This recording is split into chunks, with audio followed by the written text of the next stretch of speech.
Hello and welcome back to my model railroad. As you can see, we took a step backwards and I cleaned up all the trains and everything, and I'm getting ready to place my sub base.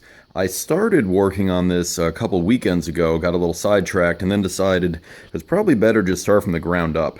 So what I've done is I've taken my foam board and I've attached it to the back of some cardboard, so that way I can have little channels running underneath the cardboard for the wires for the switch tracks. So as you can see here, I'd put the Bachmann connectors through these holes.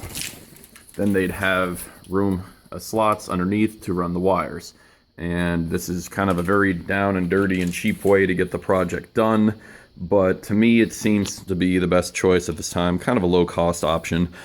But I was going to do this right half and then this left half, but decided that it probably would make the most sense, since I do plan on using my grass paper, to lay out everything first, trace where the track needs to go, so the connectors might not be exactly right here, and then take and cut all the channels and do it all in one fell swoop. So I also plan on overlapping the foam pieces a little bit, so that way they the seam is staggered in between the tables, so it doesn't all just line up with that seam in the table, right there. So this will be a multi-part video. I'll probably just paste all the segments together later, and might take me a while to post it, so by the time I do get it all together, it'll probably be weeks later. So, this is step one, and we'll see what happens from here on out. Okay, so now I have the second piece of foam underneath the left-hand side of the display, and I've reassembled my track. Now my plan is to trace the track on all sides, so that way I know where the switch tracks will line up, and I can decide fully then where I need to put the holes to have these wires run, so that they can run underneath the foam and in between the layers of the cardboard filler here. So like I said, next step, trace, and then build up my sub base. Okay, so now I have the sub base built for both of these pieces of foam. The foam's taped to the sub base just temporarily to make sure everything works out, and I've reassembled my track.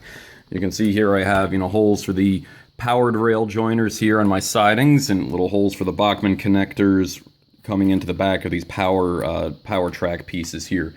What I really like is how Bachmann puts the wires of the switch track on the underside. You can see there, the switch track sits right on top, and you don't even see any of the power wires. So, in my opinion, it looks a little bit cleaner now. I'm liking how this is all coming together.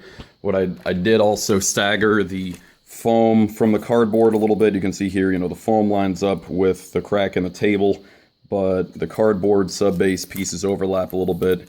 Try to provide a little bit more of a sturdier base right on the separation between the two. So now the next step would be to, well, first of all, glue the cardboard sub-base to the foam. Since right now it's just taped because I wanted to prove out the concept, and then to put down my grass paper finally that I've had for quite a number of years.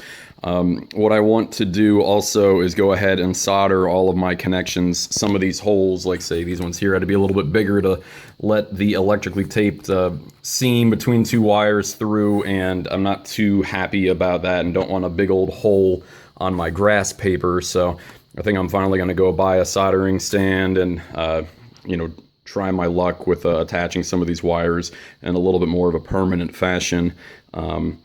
So that way, I don't have to worry so much about the switch tracks and everything losing power when I go to assemble everything.